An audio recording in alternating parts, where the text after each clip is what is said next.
Hello മക്കളെ, എല്ലാവർക്കും ഞങ്ങളുടെ പുതിയൊരു വീഡിയോയിലേക്ക് സ്വാഗതം. ഞാൻ നിങ്ങളുടെ സ്വന്തം മാൻ ഓഫ്. മക്കളേടാ, നമ്മുടെ നാളത്തെ ക്രിസ്മസ് പരീക്ഷയ്ക്ക് നിങ്ങൾക്ക് വരാൻ സാധ്യതയുള്ള ഒരു ക്വസ്റ്റ്യനാണ് പട്കഥ. അപ്പോൾ ഈ പട്കഥ മുൻവർഷങ്ങളൊക്കെ വെച്ച് നോക്കുമ്പോൾ കൂടുതലും വന്നിരിക്കുന്നത് നമ്മുടെ ഠാക്കൂർ കാ ഖ്വാം എന്ന് പറഞ്ഞിട്ടുള്ള ചാപ്റ്ററിൽ നിന്നാണ്. അപ്പോൾ എന്ന് വിചാരിച്ചിട്ട് ആ ചാപ്റ്റർ തന്നെ വരുന്നല്ല, ചിലപ്പോൾ നിങ്ങൾക്ക് ബീർ ബഹുട്ടിന്നോ അതല്ലെങ്കിൽ നമ്മുടെ ആയം കലം കെ ബഹാനെന്നൊക്കെ വന്നെന്ന് വരാം. എന്തായാലും പട്കഥ എങ്ങനെ വന്നു കഴിഞ്ഞാലും എഴുതേണ്ട ഒരു ഫോർമാറ്റ്, ഉഡായിപ്പ് ഫോർമാറ്റ് നമ്മൾ ഓൾറെഡി നമ്മുടെ ചാനലിൽ ചെയ്തു വെച്ചിട്ടുണ്ട്. അപ്പോൾ നമ്മുടെ ചാനലിൻ്റെ പ്ലേലിസ്റ്റ് നോക്കിയാൽ മക്കൾക്ക് പട്കഥ മാത്രമല്ല ഡയറി, ലെറ്റർ, അതേപോലെ തന്നെ പോസ്റ്റർ, ഇതിൻ്റെയൊക്കെ ഫോർമാറ്റുകൾ, അത് ഏത് ക്വസ്റ്റ്യൻ വന്നാലും എഴുതാവുന്ന ഉഡായിപ്പ് ഫോർമാറ്റുകൾ നമ്മുടെ ചാനലിൻ്റെ പ്ലേലിസ്റ്റുകളുണ്ട്. കുട്ടികൾ ഓൾറെഡി ചോദിച്ചിട്ടുണ്ട്, സാറേ ഉഡായിപ്പൊന്നും ഇല്ലയെന്ന്. ഉഡായിപ്പൊക്കെ നേരത്തെ ചെയ്തു വെച്ചുകൊണ്ടാണ് രണ്ടാമത് പോസ്റ്റ് ചെയ്യാത്തത്. അപ്പോൾ മക്കൾ ആ വീഡിയോകൾ നമ്മുടെ ചാനലിൻ്റെ പ്ലേലിസ്റ്റ് ഉണ്ട്. SLC ഹിന്ദി എന്ന് പറഞ്ഞിട്ടുള്ള ഒരു ക്രിസ്മസ് എക്സാം എന്ന് പറഞ്ഞൊരു ഫോൾഡർ ഉണ്ട്. ആ ഫോൾഡർ നോക്കി കഴിഞ്ഞാൽ ആ വീഡിയോസൊക്കെ കിട്ടും. തമ്പനയിൽ നോക്കിയിട്ട് പഠിച്ചാൽ മതി. അപ്പോൾ നിങ്ങൾ വേറെ ക്വസ്റ്റ്യൻ ഒന്നും പഠിച്ചിട്ടില്ലെങ്കിൽ ആ ടെക്നിക്ക് ഉപയോഗിച്ചാൽ തന്നെ നിങ്ങൾക്ക് അത്യാവശ്യം നല്ല മാർക്ക് കിട്ടും. എന്തായാലും ഇവിടെ എൻ്റെ ഒരു നിഗമന പ്രകാരം നാളെ നിങ്ങൾക്ക് ചോദിക്കാൻ സാധ്യതയുണ്ടെന്ന് എനിക്ക് തോന്നുന്ന ഒരു ക്വസ്റ്റ്യനാണ് നമ്മുടെ ഠാക്കൂർ കാ ഖ്വാമിലെ ഒരു പട്കഥ. അപ്പോൾ അതെങ്ങനെ എഴുതാൻ നമുക്ക് നോക്കാം. അപ്പോൾ പട്കഥ എഴുതുമ്പോൾ മക്കൾ ശ്രദ്ധിക്കേണ്ടത് അതൊരു നല്ല ഫ്രഷ് പേജ് എടുത്തിട്ട് ബോക്സൊക്കെ ആക്കിയിട്ട് ചെയ്യുന്നതാണ് ഒരു വൃത്തി കേട്ടോ. അപ്പോൾ പട്കഥയിൽ ആദ്യം തന്നെ നമ്മൾ ദൃശ്യം എഴുതുക. ദൃശ്യം എഴുതിയിട്ട് ഏക്കെന്ന് കൊടുത്താൽ മതി. ഏക്കോ ദോയോ ഏതെങ്കിലും കൊടുക്കുക, നിങ്ങൾ ഏക്കെന്ന് കൊടുത്താൽ മതി. അപ്പോൾ ശ്രദ്ധിക്കേണ്ടതൊക്കെ ഹിന്ദിയിൽ തന്നെ എഴുതാൻ വേണ്ടി ശ്രദ്ധിക്കുക, എന്നാൽ പിന്നെ നിങ്ങളെക്കുറിച്ചൊരു ഇമ്പ്രഷൻ ഉണ്ടാവും. ഓക്കെ, ഇനി രണ്ടാമതായിട്ട് നമ്മൾ സ്ഥാൻ എന്നാണ് കൊടുക്കേണ്ടത്. സ്ഥാൻ ഇപ്പോൾ നമുക്കറിയാം, നമ്മുടെ ഠാക്കൂർ കാ ഖ്വാം എന്ന് പറഞ്ഞ ചാപ്റ്ററിൽ ജോഗുവിൻ്റെയും ഗംഗയുടെയും വീട്ടിലാണ് എല്ലാ കഥകളും നടക്കുന്നത്, എല്ലാ സംഭവം നടക്കുന്നത് അല്ലേ. ആ ഫസ്റ്റത്തെ വെള്ളം കുടിക്കുന്ന സംഭവമായിരിക്കും മിക്കവാറും വരിക. അതിൻ്റെ ഒരു പട്കഥയാണ് ഞാനിവിടെ കൊടുക്കുന്നത്, വെള്ളം ചോദിക്കുന്ന ഒരു സംഭവം കേട്ടോ. അപ്പം ജോഗു ഓർ ഗംഗി കാ ഘർ എന്ന് കൊടുത്താൽ മതി. ഇനി മൂന്നാമത്തെ വരിയിൽ നമുക്ക് നോക്കേണ്ടത് സമയമാണ്. സമയം എന്ന് പറഞ്ഞാൽ നമുക്കറിയാം, രാത്രിയിലാണല്ലോ ജോഗു ഗംഗയുടെ വെള്ളം ചോദിക്കുന്നതും വെള്ളം കേട് വരുന്ന കാര്യങ്ങളൊക്കെ അറിയുന്നതൊക്കെ.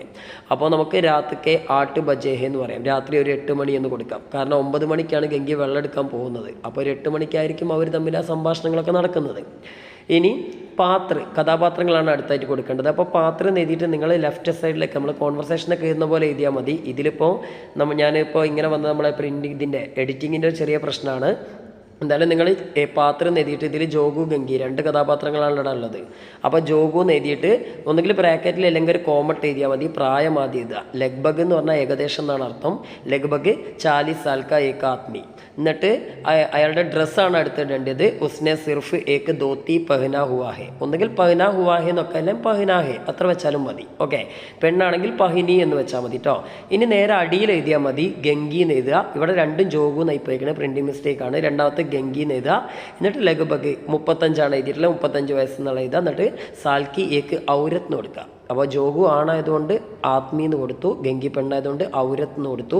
പിന്നെ അവൾ ധരിച്ചിരിക്കുന്ന ഉസ്നെ സാട്ടി പഹനി ഹുയി ഹെ എന്ന് എഴുതിയത്. സാട്ടി എന്ന് പറഞ്ഞാൽ സാരി എന്നാണ് അർത്ഥം, സാരി ധരിച്ചിട്ടുണ്ടത്. അപ്പോൾ ഇനി നിങ്ങൾക്ക് ബീർ ബഹുട്ടിയിലാണ് വരുന്നതെങ്കിൽ നമ്മൾ ബേലയാണല്ലോ ഒന്ന്. അപ്പോൾ ബേല എന്ന് എഴുതിയിട്ട് ലഗ്ബഗ് 11 സാൽക്കി ഏക്ക് ലടുക്കി. എന്നിട്ട് നീലി കാക്കി യൂണിഫോം പഹനി ഹെ എന്ന് എഴുതുക. എന്നിട്ട് സാഹിലാണെങ്കിൽ സാഹിൽ 11 സാൽ കാ ഏക്ക് ലടുക്ക. പിന്നെ എന്താ പറയുക, ഒരു നീലി കാക്കി യൂണിഫോം പഹ്നാഹെ എന്ന് എടുക്കുക. അപ്പോൾ സായിലാണ് പഹ്നാഹെ, ബേലയാണ് പഹിനിഹെ. അപ്പോൾ അങ്ങനെ നിങ്ങൾ മാറ്റി കൊടുത്താൽ മതി കേട്ടോ. ആണാണെങ്കിൽ പഹ്ന, പെണ്ണാണെങ്കിൽ പഹിനി, അത്ര ഓർത്താൽ മതി.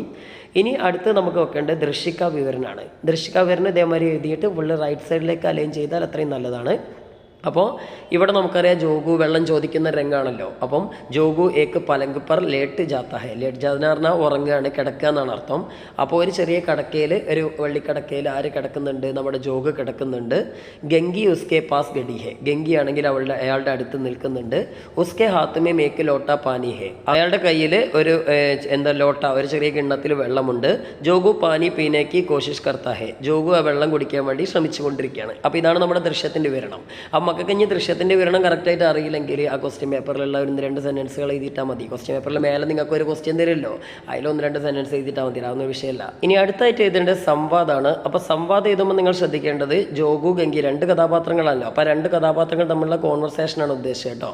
ഇനിയിപ്പോൾ അഥവാ നിങ്ങൾക്ക് നാളെ ഈ ഒരു പട്കഥ വന്നില്ല, ജോഗുവും ഗംഗിയും തമ്മിലുള്ള ഏതെങ്കിലും ഒരു കോൺവെർസേഷൻ വരികയാണെങ്കിൽ നിങ്ങൾ ഈ സംവാദം മാത്രം തട്ടിയിട്ടാൽ മതി, മാർക്ക് കിട്ടും കേട്ടോ. ഓക്കെ, അപ്പോൾ ഏതായാലും നമുക്ക് നോക്കാം എന്തൊക്കെയാണ് അവർ തമ്മിൽ നടക്കുന്ന സംഭാഷണം എന്ന്. ജോഗു, അരെ യ കേസാ പാനി പാനി ഹേ ബദ്ബു കെ കാരണം പിയാ നഹീ സക്ത.